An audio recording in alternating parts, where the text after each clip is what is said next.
American fiction. It's about life, art, and the thin line between them both.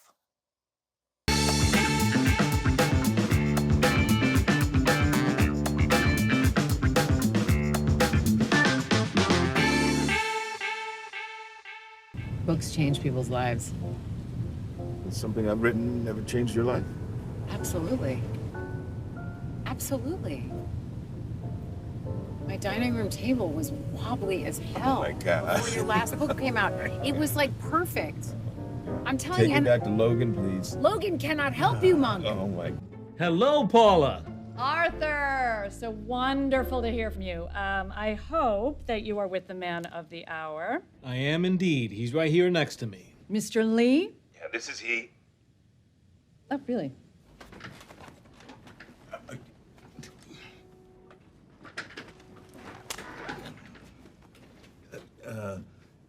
Yeah, God damn it. Motherfucker. Right, okay. Yeah, I was a little confused at first, but...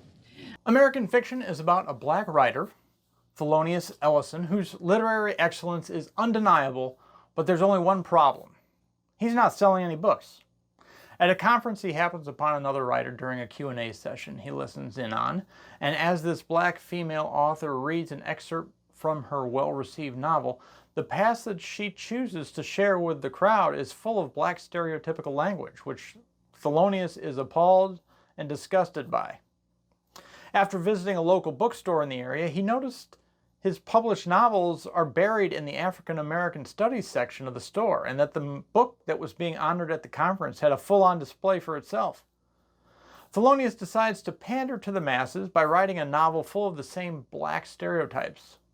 Only wanting to make a point, he never intended to sell his mockery. Still, a publisher became so infatuated with it that they offered him an obscene amount of money. The movie continues with Thelonious not only dealing with his self-respect as an author, but also with his ailing mother who has Alzheimer's, a tragic event with his sister, a brother who doesn't want to deal with any of it, and a girlfriend who came into the picture during all this chaos. This movie is a story that seems so familiar but has never been made until now. So many artists from either the music industry or film industry or the literary world have gone through the conundrum of whether or not to stick to their gut and make the art they believe in, or cater to the masses. Jeffery Wright gives a notable performance as Thelonious, and some incredibly funny scenes where he transforms from an author of literature to a ghetto ex-con to get his book sold.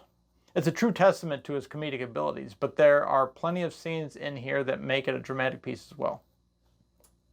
Sterling K. Brown is another award nominee for his role as Thelonious' brother, Clifford, a gay man wanting to get his mother's approval of his true self, but struggles with her narrow-mindedness as Alzheimer's has already impacted her significantly. The movie is based on the book Erasure by Percival Everett and has already been nominated for multiple awards, actually winning a Critics' Choice Award for Best Adapted Screenplay.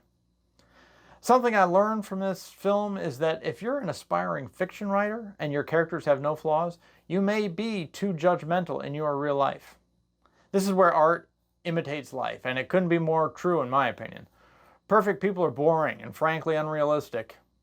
Every human being has some flaw or addiction or circumstances they're trying to navigate, and this story is very realistic when it comes to those types of things. Trying to afford care for an elderly parent who has a disease that requires 24/7 attention is something many people can relate to. Having a gay sibling or being gay themselves is also something many people can relate to. This is Cord Jefferson's directorial debut, and what a premiere at that. He's written for many shows, including Master of None on Netflix, The Good Place, and HBO's Watchmen series, but this time he co-writes a screenplay with the novel's author and takes the helm to deliver a poignant comedy about how ridiculous stereotypes are and why we should abolish the very thought of them. Having been a white guy my whole life, my direct experience with being stereotyped by actually anyone is limited at best. I consider myself privileged to avoid that type of behavior, but I'm also well aware of when it happens to others. It's not a get up on my soapbox and preach message in the movie at all. it does deliver the not-so-subtle point through hilarious circumstances and serious situations. The movie as a whole is heartwarming and funny and begs the question, would you give up your principles to make a better living? The dumber I behave, the richer I get. The second part of that question is, would you give up your principles to be able to afford medicine or care for an ailing loved one? Deadbeat dads, rappers, crack. You said you wanted black stuff. That's black, right? I see what you're doing. These are not black and white questions, but scenarios that require thought and contemplation. This movie shines the spotlight on that very idea. I would recommend this one.